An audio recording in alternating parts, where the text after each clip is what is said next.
ku rajweynaa inaan kula kulmo Mr. Policeona sababtoo ah geesiyaal hore ayaan la soo kulmay waxa kaliya ka dhinaa waa adiga inaad ila kulanto halkan uma aadan imaan dhimashadaada ayaad soo doonatay ma sidaas adigan waxaad ogeyn ayaa jiraan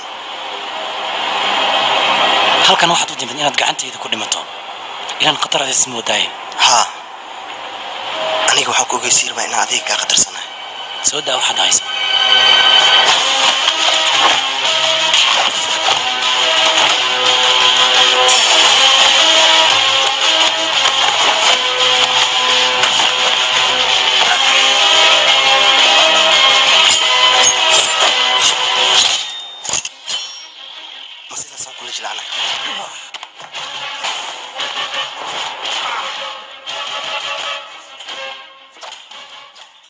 fadlan like saar haddii uu muuqaalku ku cajib geliyay haddii aad page ku cusub tahayna subscribe dheh si aad u heshid barnaamijkeena xiga. Wanaagsantiin.